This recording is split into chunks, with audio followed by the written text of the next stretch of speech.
Today's May 21st. Yesterday, May 20th, we were invited out to come and join Johnny Johnson at Al's Backstreet, the Marinara Bar in San Felipe, and celebrate his 80th birthday. We went out there, and I thought it gave me an opportunity to once again do an interview with Johnny Johnson. You have to know that Johnny Johnson is an off-road legend. He's been doing it. He's like the root of off-road racing. I mean, he's a founding father, I guess, and he's in the Hall of Fame. And so I took the opportunity to do an interview with him, which I thought was pretty cool because this guy's 80 years old. I think he's been at it for 55 years. But I made a rookie mistake and I missed the first 2 minutes of the interview. But I think it was just opening up and talking about how Johnny ended up getting into off-road racing and his friendship, how it started with Lynn Chenoweth, also an off-road legend who is in the Hall of Fame. And it's how they started building cars and how they started racing. So I apologize for missing the first 2 minutes, but we're going to take on, and it's about a 15-minute interview, but it is fairly interesting. If you're an off-road guy, you got to look at this because, I mean, it's the beginnings of off-road. I mean, this goes all the way back. 1968, I think, was Johnny Johnson's first race. So have a look. If you like it, it'd be great if you subscribe. If we get to 1,000 subscribers, they're going to start paying us for some of our videos. And it doesn't cost you anything to subscribe. So it would really help us out. So thanks. Carry on.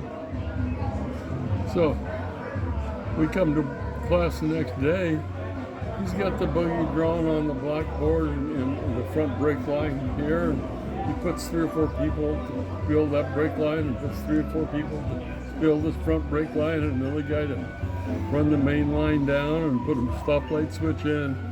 And had the whole damn class working on it. And the same way with the fuel line. And you're how old at this point? I'm in high school. High school. It's my senior year. Okay, so it's in your blood. Yeah, and so then we gave everybody a ride before the year was over. We finished it. We all got an A. Building the buggies. Now, I remember you telling me a story about the first race you ran, or maybe one of the first races you ran, but you won. And the prize money was ecstatic for them. Yeah, the money was huge.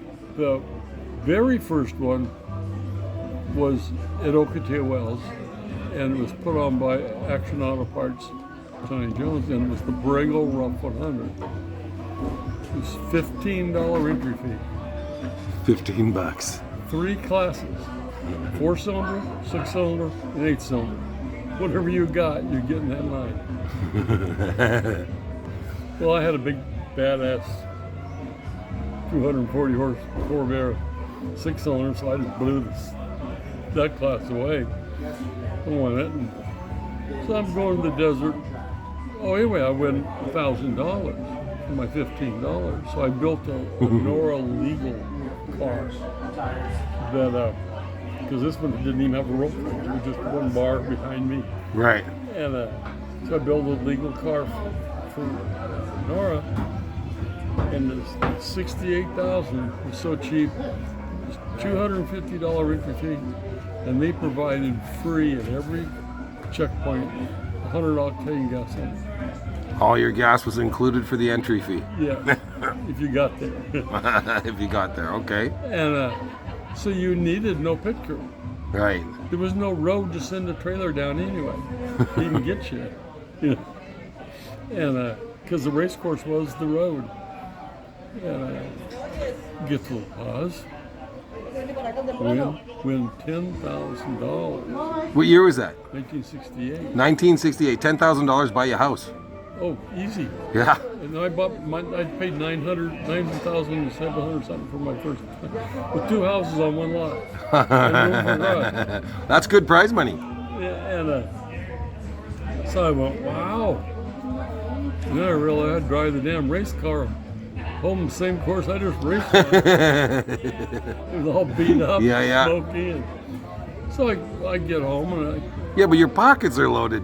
Yeah, and I'm going, well, no, they didn't pay us there. I'd wait till I get home. Okay. Mickey Thompson loaned me $100 for gas money to come home on. Oh my God, that's a great story right there. And yeah, we spent the night in his hotel room because we didn't have money for a hotel room either. So I get home and I tell my wife, I said, shit, let's just take our buggy, you and me, and just throw them in for 100 in Vegas. That's the next race. And just drive and see how we do. Well, she's been running around 3 years in the desert with me. And we win the race overall. First place.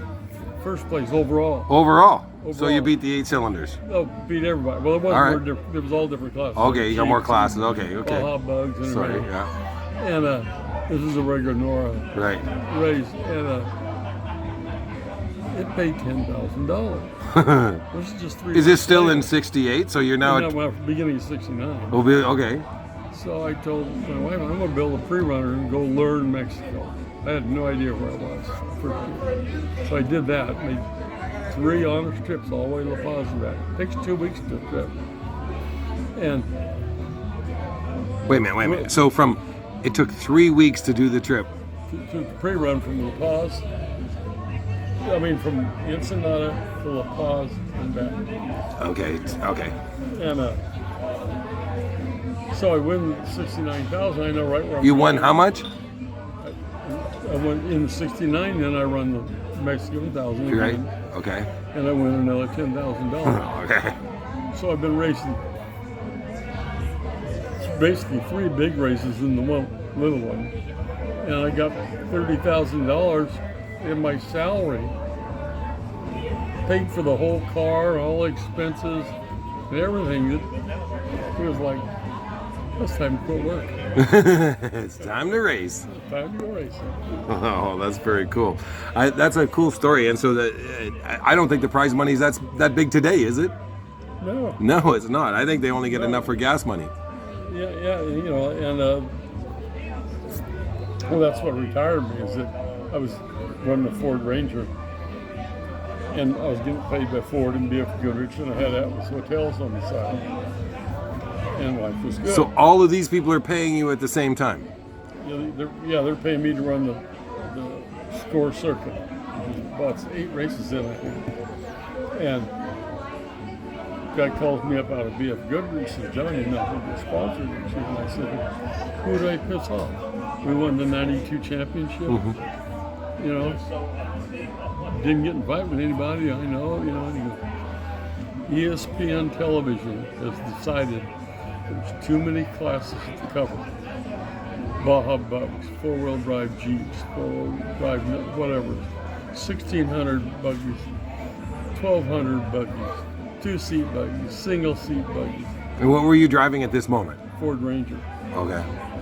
And so ESPN decided we're going to make one class, we're going to race on Saturday, and they'll be the only ones on TV. And so all the sponsors, we all lost all of our sponsors because we weren't going to be on television anymore. So I went, well, yeah, okay. Sold my race car, sold my house, sold the business, because probably like Billy Insurance just came out Yeah. and was putting me out of business anyway. And bought a sailboat, took off for 6.5 years, never came back. How many years? 6.5 years. 6.5 years. You left racing entirely. Just done.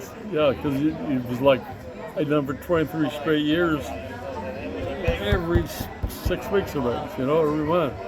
And so just like, now you couldn't make money. Because No money in racing. My Biff Goodrich and Atlas Hotels, I went to them, I says, I made 2 magazine covers, you know, it shows Atlas Hotels, you know, but they're not going to be on TV next year. So think about it. Yeah, really. Next day they called me and said, no TV, no cookie. Oh, no. So it was like, okay, goodbye. Well, the truck, and this truck, they're going to race for free. Put $1 million in them, we don't care. It's got to be Ford, Chevy, Dodge, back kind of with a sponsor, and look like that, fiberglass, but no roof underneath. Any suspension, any motors, anything. And if they're going to race for a trophy, they're not even going to race for any money. The money's going to go to the awards banquet at the end of the year, and if you're in the top 5 or 6, they'll have this huge purse and look like NASCAR. But you could win the San Felipe 250 or the Baja 500 and not make a penny. If you didn't do good in the rest of them. That's right. Well, that went on about 3 years. And finally, people were getting hurt and injured. The straw that broke the back, to say, of the trophy trucks was score race in the United States, Barstow. Walker Evans has been chasing Ivan for 30 miles in his dust. Ivan slows down for the checkpoint. Walker runs through his dust, sees Ivan, peels off, runs over his rear tire, goes into the crowd and kills an ESPN cameraman. Oh no. ESPN sues Dodge, Toyota, and Score. So they got to counter sue back. Ford and Chevy just backed up and says, let's just watch. Yeah. And there was no more trophy truck race. Except for Day said, well, all these guys got these trucks. He said, screw you, I want to race my truck. Mm-hmm. There's no class. Well, any 10 cars make a class. Right. And then you get in line and the faster ones move to the front. That's right. They rotate every 3 races. And so the trophy truck just became another class like everybody else, and that's what it is now. And that's where the name trophy truck came from. Because you're wondering, why the hell you call them a trophy truck? Okay, so you've watched racing evolve. How do you feel about the UTVs now? Like, are they taking over the racing? Is there going to be a trophy truck in 10 years, or is it going to be a trophy UTV? That's a good question. Robbie's thinking he can start winning overall with some of his cars. Well, I watched a race. It was Nora, I guess, and Kristen Matlock and Wayne Matlock, 3rd and 4th overall in Polaris Pro Rs. Looks like the game's changing again. Yep. Well, the 4-wheel drive, and they're not braking because they've limited the tire size. Yeah. The tire, which would give more ground clearance, and the bigger watts, make them a little faster, it'd break down more. And so until, but I don't think they have a CC limit, but there's no horsepower limit on it. No, I think there's 2,000 cc's in those Pro Rs. Yeah, and they're building, and they're pumping the boost to them. They're going. When was the last time you raced? What year? How long ago?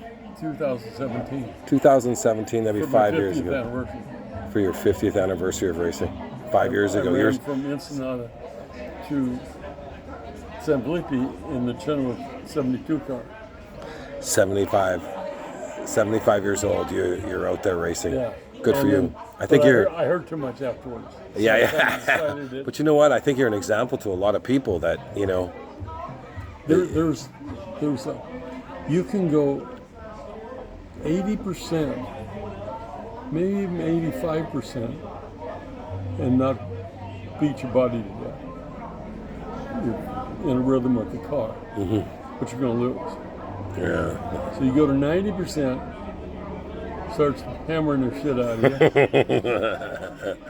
and then you're going, God damn it, I'm still going 95. now you're hammering the car in you. If you go 100, you crash. Those are words of wisdom for sure. You got to find you can't outdrive your heart. You can't think you're better than you are. That's very. I've raced myself, but just a little bit. You get somebody's dust, and you get so excited to go get them, you make a mistake. That's exactly what I did. Racing. I think I'm really tickled to sit here and think that you met Lynn Chenoweth in high school.